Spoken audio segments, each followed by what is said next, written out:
छठा परिच्छेद। अपमानित और पराजित योगी को नया अनुभव हुआ। उस अनुभव की तीव्रता से वह निस्तेज हो गया। उसने कभी कल्पना तक न की थी कि वह पराजित हो सकता है, और फिर पराजित होना एक स्त्री से, और वह स्त्री भी कौन, एक साधारण सी नर्तकी। कुमारगिरी के हृदय में एक हलचल उत्पन्न हो गई। उसने परिस्थितियों का विश्लेषण किया। विजयी होकर भी वह पराजित हो गया। उसने विजय पाई थी महाराज चंद्रगुप्त के विशाल साम्राज्य के चुने चुने विद्वानों पर।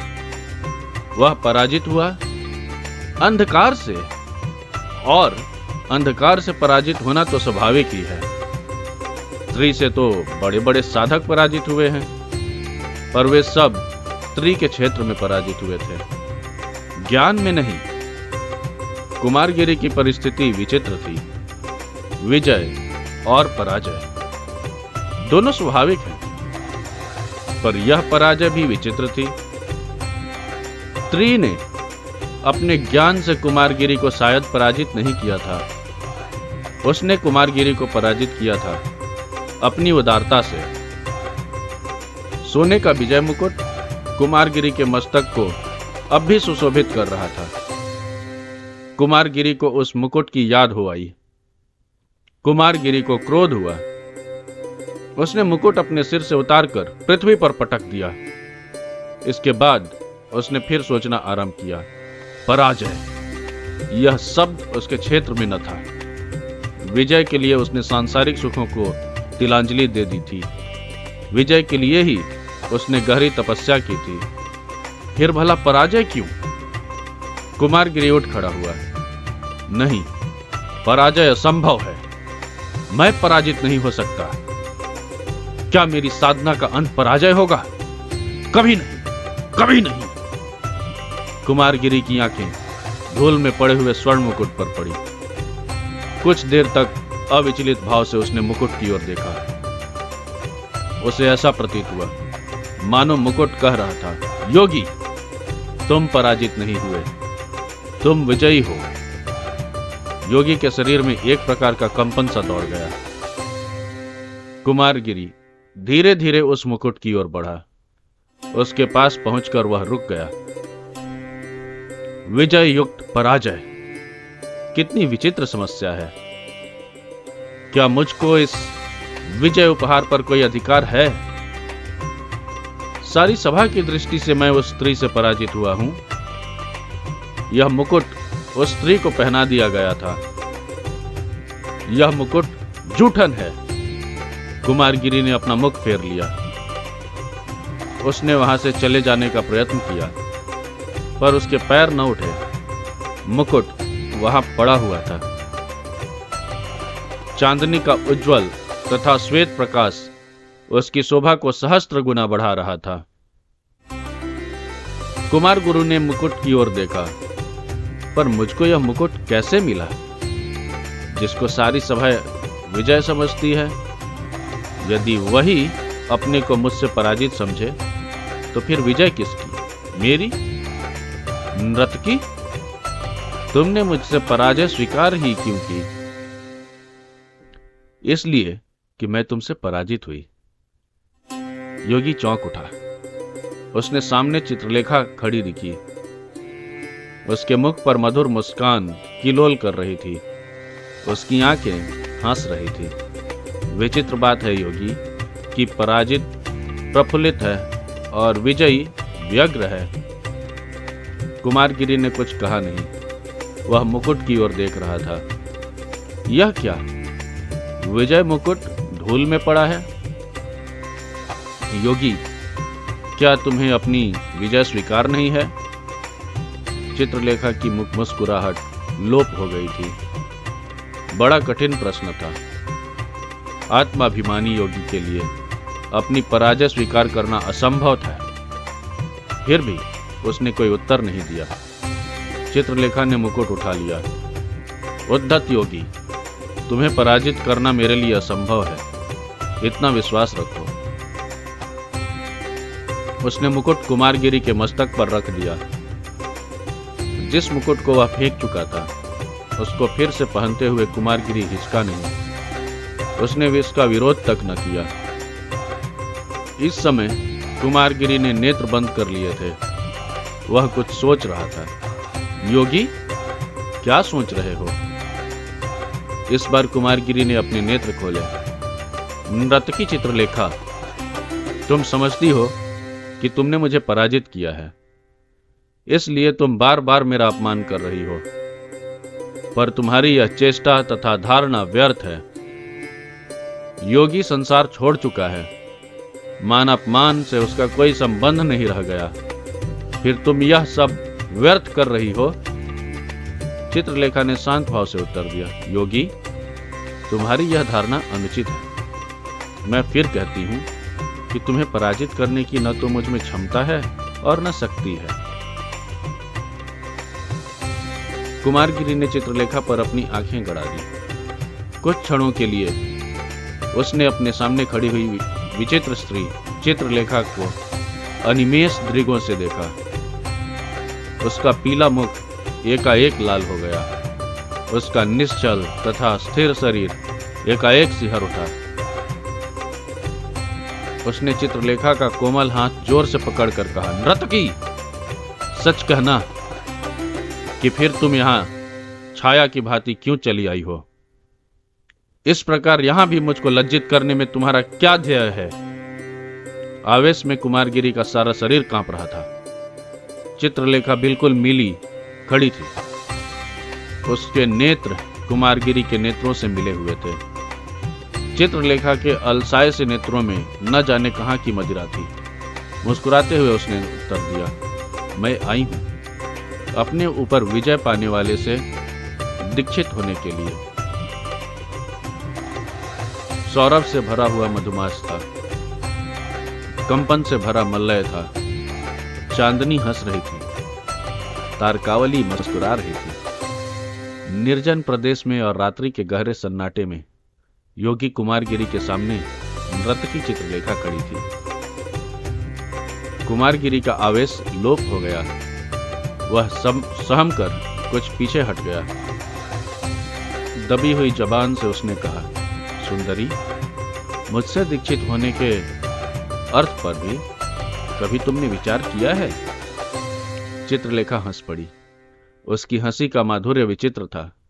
उसमें सजीव सौंदर्य से भरा संगीत था। हां, एक बार नहीं, अनेक बार। कुमारगिरी ने असाधारण सुंदरी चित्रलेखा से अपनी आंखें हटा ली। नहीं, तुम मेरा प्रायोजन नहीं समझी। मेरी दीक्षा के अर्थ हैं संसार के समस्त भोग विलास तथा वासनाओं को सदा के लिए तिलांजलि दे देना। जिसकी अकर्मण्यता से तुम घृणा करती हो, उसी अकर्मण्यता को अपनाना।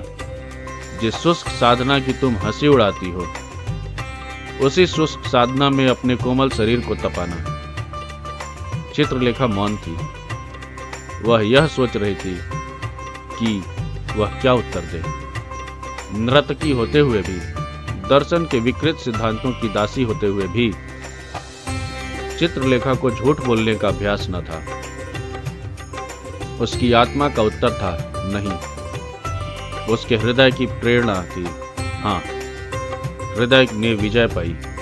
उसने चित्रलेखा को जीवन का सबसे बड़ा झूठ बोलने को बाध्य किया। योगी, इस सब के लिए तैयार होकर आई हूं। इसके लिए तैयार होकर आई हो? कुमारगिरी निष्प्रभ हो गया। सुंदरी, तुम भूल कर रही हो। जो कुछ तुम करने के लिए प्रस्तुत हो वह बड़ा कठिन काम है। प्रत्येक व्यक्ति यह नहीं कर सकता। जानती हो, ममत्व का विस्मरण बड़ा दुस्साध्य कार्य है। तुम इसे न कर सकोगी। चित्रलेखा गंभीर हो गई। ठीक कहते हो योगी, यह कठिन अवश्य है, पर असंभव नहीं है। योगी कुमारगिरी ने एक बार सिर से पैर तक चित्रलेखा को देखा। चित्रलेखा के वस्त्र शरीर पर वही थे जो वह नृत्य के समय पहने हुए थी। वही सौंदर्य और वही मादकता। चित्रलेखा की आंखों में आकर्षण था और उल्लास था। कुमारगिरी ने मन ही मन कहा, यह स्त्री असाधारण सुंदरी है। आज तक कुमारगिरी ने सौंदर्य की ओर ध्यान न दिया था। प्रेम और वासना का क्षेत्र उसके लिए न था। उस सौंदर्य से योगी के हृदय में एक हल्का सा कंपन हुआ। प्रथम बार योगी ने इस कंपन से संयुक्त सांसारिक सुख का अनुभव किया। वह सुख कितना विचित्र था।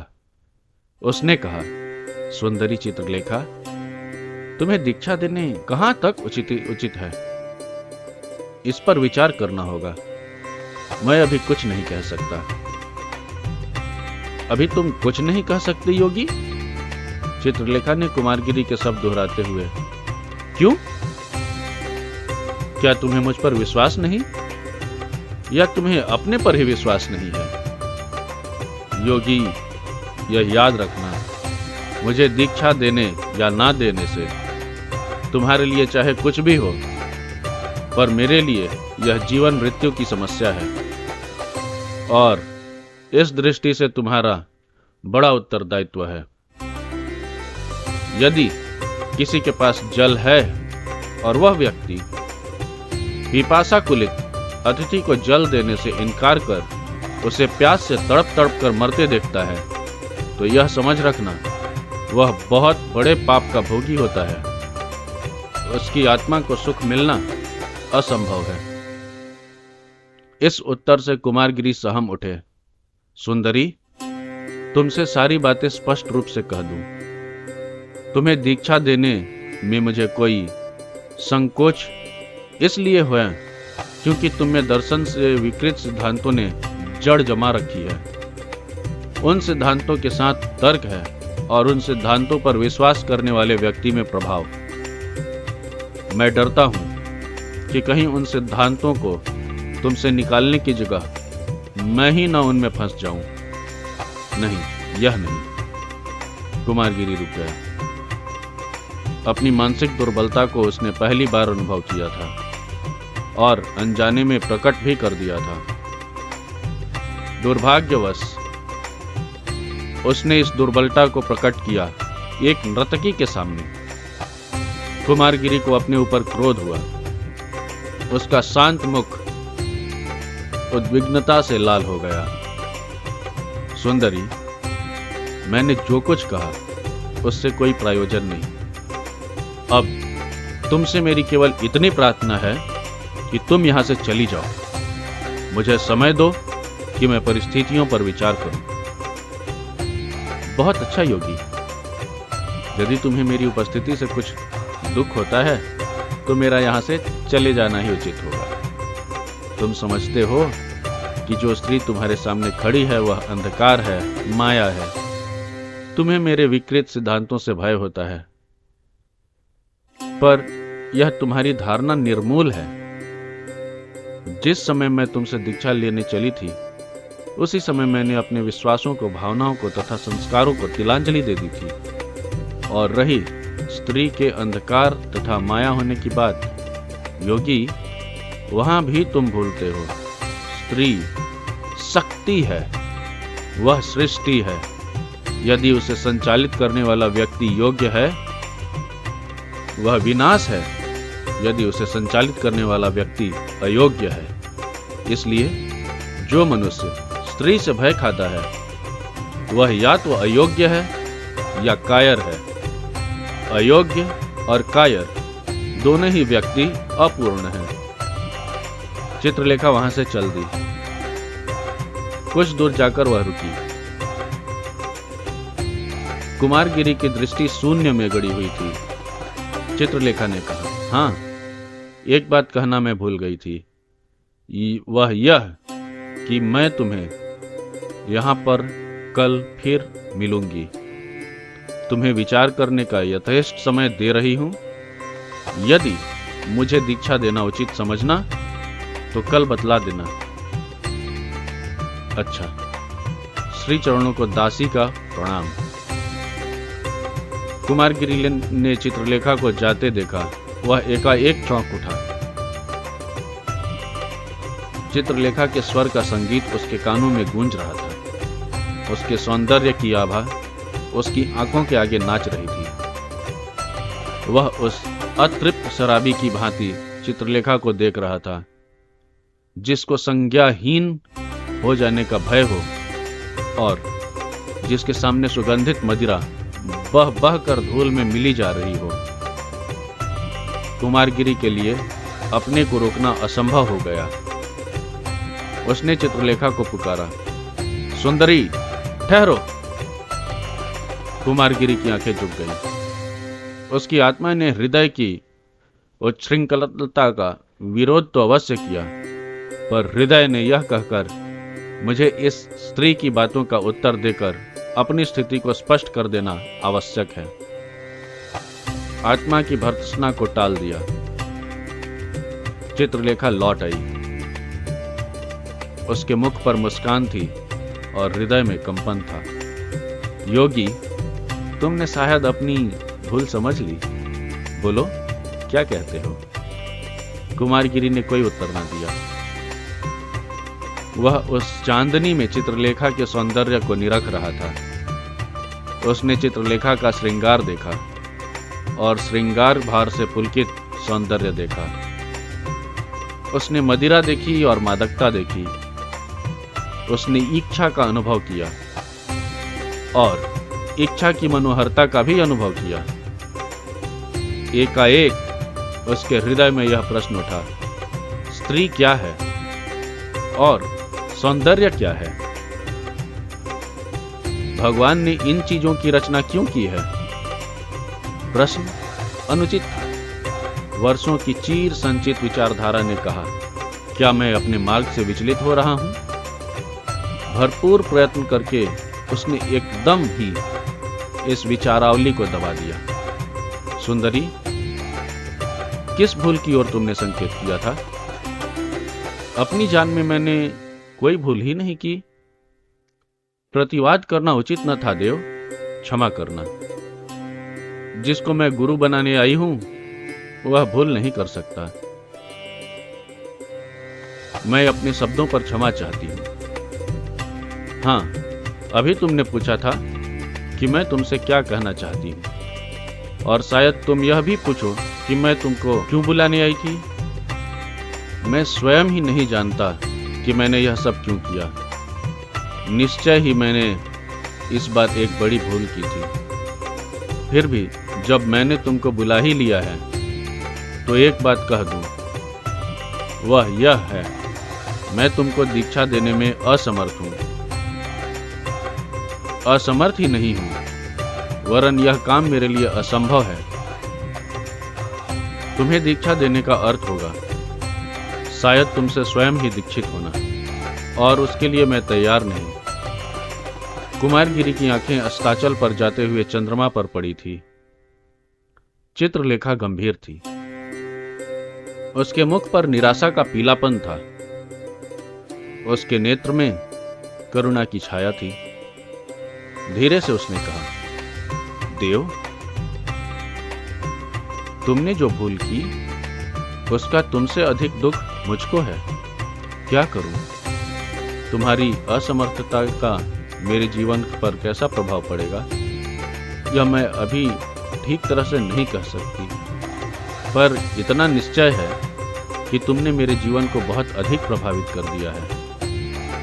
अभी तक आशा थी, मैं जा रही थी भविष्य के आधार पर, यह सोचते हुए कि शायद तुम मुझे दीक्षा दे दो, पर अब वह आशा भी लोप हो गई।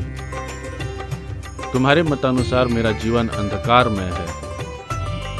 मैं तुम्हारे प्रकाश को देखना चाहती हूं। चाह पूरी नहीं हो सकती, पर इसके लिए मैं तुम्हें दोष न दूंगी। मैं दोष दूंगी अपने भाग्य को। इतना कहकर चित्रलेखा योगी कुमारगिरी के और निकट चली आई। योगी निस्तब्ध खड़ा था। चित्रलेखा ने उसके हाथ पकड़ लिए। योगी ने एक विचित्र कंपन का अनुभव किया, पर इस कंपन में सुख था, उल्लास था। हां, मेरा और तुम्हारा साथ शायद संभव नहीं है। मैं स्त्री हूं और तुम पुरुष। मैं नर्तकी हूं और तुम योगी। मेरा क्षेत्र है वासना और तुम्हारा क्षेत्र है साधना। दोनों में प्रतिद्वंदिता है। तुम मेरे जीवन में बवंडर की भांति आकर निकल आते हो। ठीक ही है, प्रयत्न करूंगी कि भविष्य में मैं तुमसे न मिल सकूं, पर इसके पहले कि हम दोनों पृथक हों, योगी, मैं तुम्हारे पैरों की धूल अपने मस्तक पर चढ़ाना चाहती हूं। चित्रलेखा कुमारगिरी के पैरों पर गिर पड़ी। कुमारगिरी का हृदय धड़क रहा था। चित्रलेखा को पैरों पर गिरा हुआ देखकर वह चौंक सा उठा। उसने चित्रलेखा को उठा लिया। ऐसा करने में योगी के हाथ चित्रलेखा के उरोजों से स्पर्श कर गए। चित्रलेखा आनंद से पुलकित हो उठी। योगी के लिए इस स्पर्श का कोई महत्व न था। साधारण रूप से अनजाने उससे ऐसा हो गया था। विचारधारा दूसरी ओर केंद्रीभूत होने के कारण उसने इस पर ध्यान न दिया था,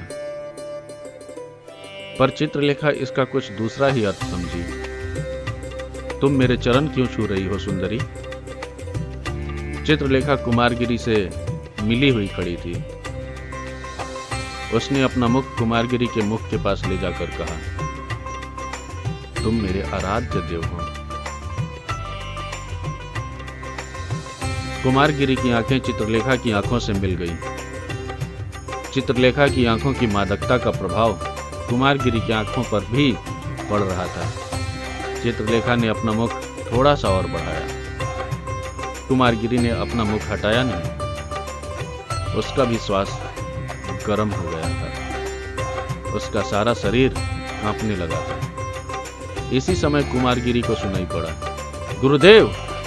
कुमारगिरी चौंक उठा। वह इस प्रकार से चित्रलेखा के पास से हट गया जिस प्रकार वह मनुष्य चौंक कर हटता है जो सर्पिणी के पास तक उसके बिना देखे हुए पहुंच जाता है, और उसी समय जब सर्पिणी उसे डसना चाहती है, कोई दूर पर खड़ा हुआ व्यक्ति उसे सचेत कर देता है। सामने विशाल देव खड़ा था। विशाल देव को देखकर कुमारगिरी लज्जा से मानो धूल में गड़ गया। वह आज पराजित हुआ था नर्तकी से, अपने शिष्य के ही सामने, और चित्रलेखा को विशाल देव पर क्रोध हुआ।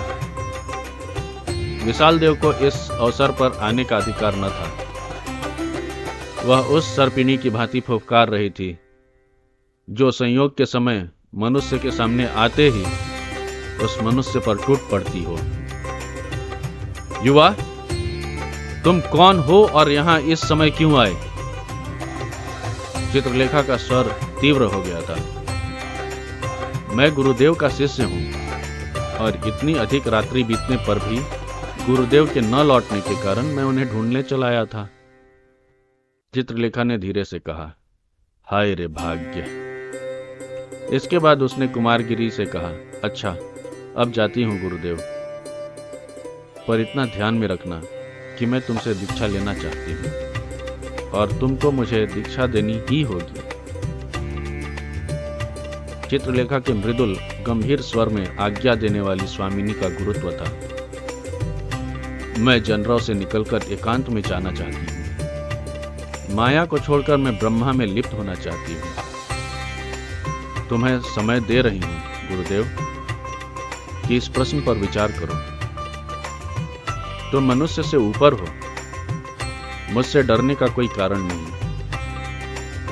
तुमने वासनाओं पर विजय पा ली है नाथ, इसी से मैं तुमसे प्रार्थना करती हूं। अच्छा, श्री चरणों को दासी को प्रणाम। इतना कहकर चित्रलेखा वहां से चली गई। कुमारगिरी ने विशाल देव का हाथ जोर से पकड़कर कहा, तुम मूर्ख हो? उस समय चंद्रमा अस्ताचल के नीचे उतर रहा था। अगले अध्याय में देखेंगे कि कुमारगिरी के कुटी में कुमारगिरी और चित्रलेखा के बीच क्या होता है। जानने के लिए सुने अगला अध्याय।